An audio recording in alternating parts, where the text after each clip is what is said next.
Hello guys, welcome back to VC Tech. So in today's video, I'll be talking about one of the most important and oldest tool in networking, which is telecommunication network, or as we know it, Telnet. Now you've probably heard about Telnet before, but do you really know how it works or what it is used for and why it still matters today? Well, in this video, I'll be breaking it down step by step from the basics of Telnet to how it allows remote access to device, and to network professionals, it is very important that you know the benefits and also the limitations of Telnet. So if you're ready, grab your notes and let's dive into understanding Telnet and how it helps us communicate with remote systems or remote devices. So what is Telnet? Telnet is a protocol used to remotely access and manage devices over a network, as it operates at the application layer of the OSI module. Telnet also allows users to log into a remote host and execute command as if they were physically present.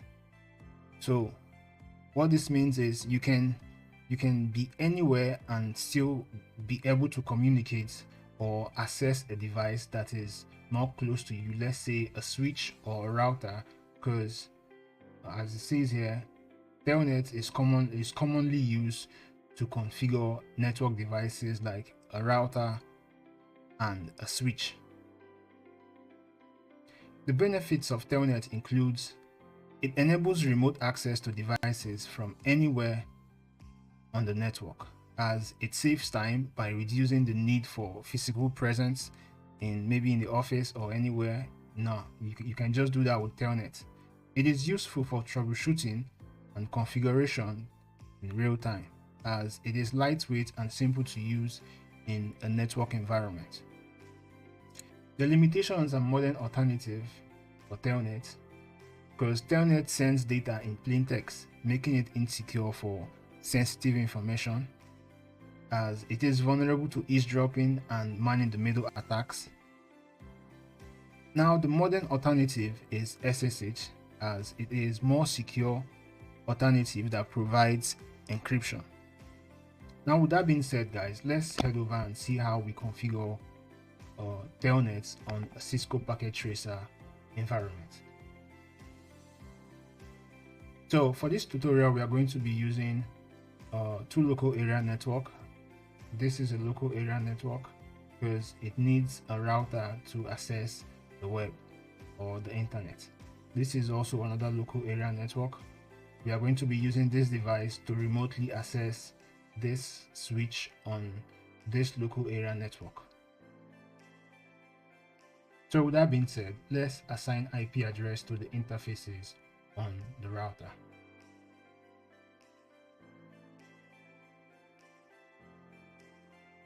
So interface gig0//0 takes 192 our IP address 192.168.2.1 with a subnet mask of 255.255.0. We want to say no short, which we just did for this local area network over here. Now let's assign IP address to the default gateway of this local area network. Interface gig0/1. We want to say no short, and we also want to assign IP address to that interface, which is 192.168.1.1 with subnet mask of 255.255.0. Now we've assigned IP address to the interfaces on the router. It's time for us to configure Telnet on the switch, because we are going to try to access the switch remotely. We have to assign IP address to the interface VLAN 1 of the switch. The interface VLAN 1 of the switch. So we can do that by going to the switch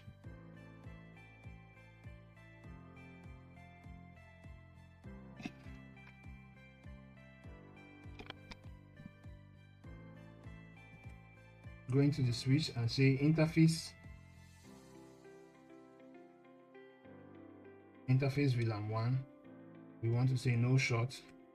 We also want to assign IP address to this interface.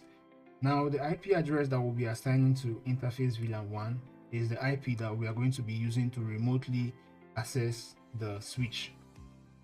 So for this VLAN 1, we'll be giving the IP address to be the last IP address on the network, which is 192.168.1.254 with a subnet mask of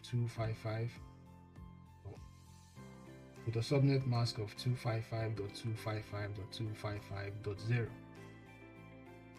Now we've assigned IP address to the interface, VLAN interface on the router, which is the management IP. Let's also let the router know the default gateway that it is going to be using to go outside the internet. So we are going to say, since we've assigned IP address to the interface VLAN 1, which is interface VLAN 1, which is considered to become the management IP of the switch. Now let's also let the switch know the default gateway that it is going to be using to access the internet. So that default gateway is going to be the default gateway as we have on the router, which was configured on this interface.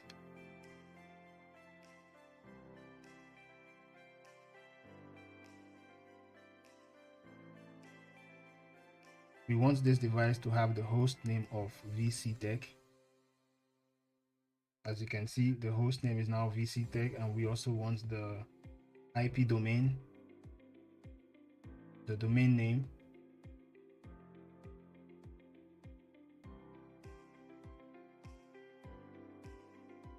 we also want the domain name to be VCTech.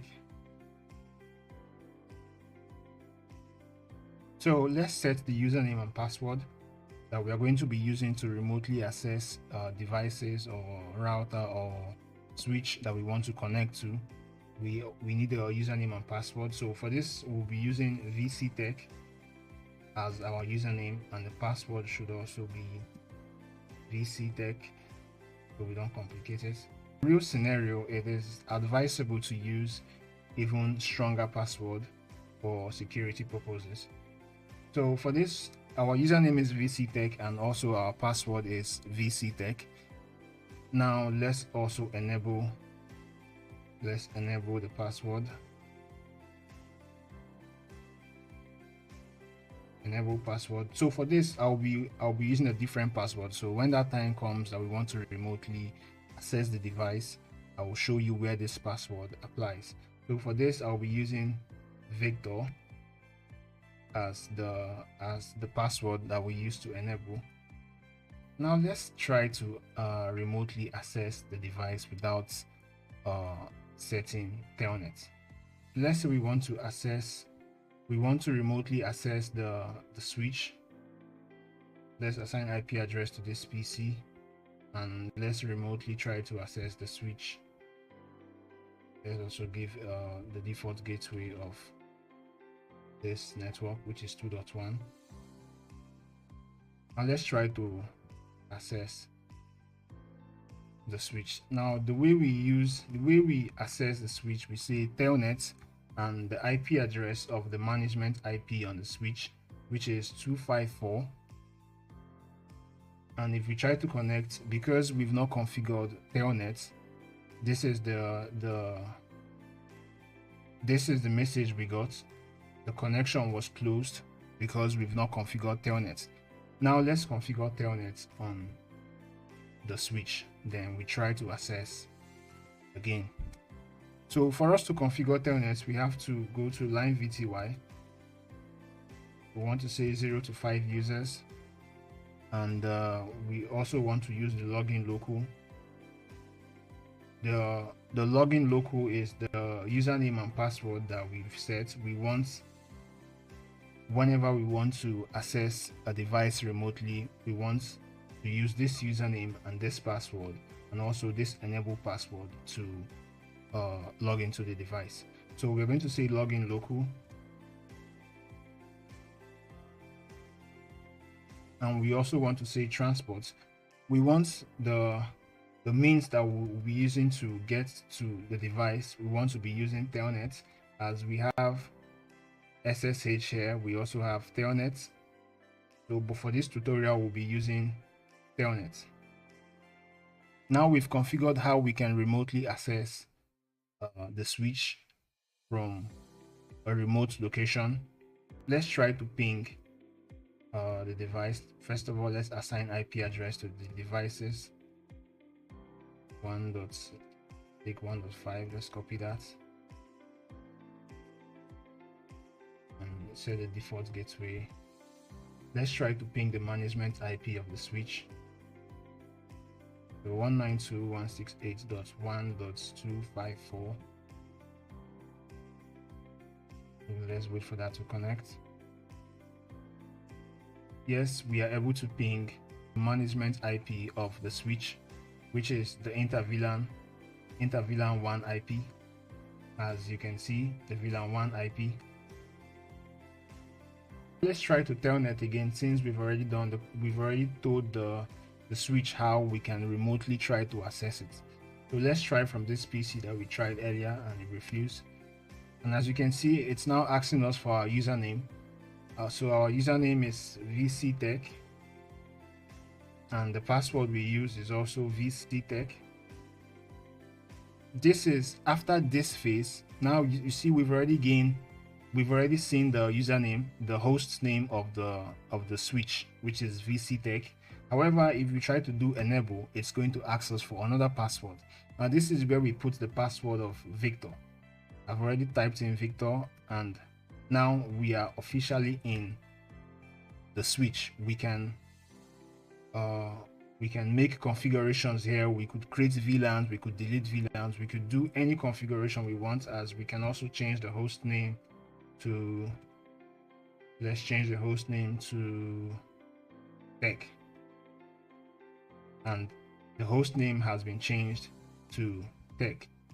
This is how we remotely use Telnet to access devices from any location we are, as we can also do that within the local area network. So let's say we want to make a configuration on the switch in the local area network. We can use any PC from the local area network to do that configuration. We don't have to go to the admin PC. So Telnet, and we use the IP address of the management IP of the switch, 254, and as you can see, we are in again. So we use our username and password VCTech, and our password VCTech, enable, and it's also going to ask us for our password, which is Victor. And as you can see, guys, we've done the configuration for how to remotely access devices using Telnet, and I believe this video have taught you about how to use Telnet and also the benefits and limitations to Telnet. If it helped you, it's going to be great if you like, subscribe, and follow for more tutorials. See you in the next video where we talk about SSH and how secure it is. Thank you, guys.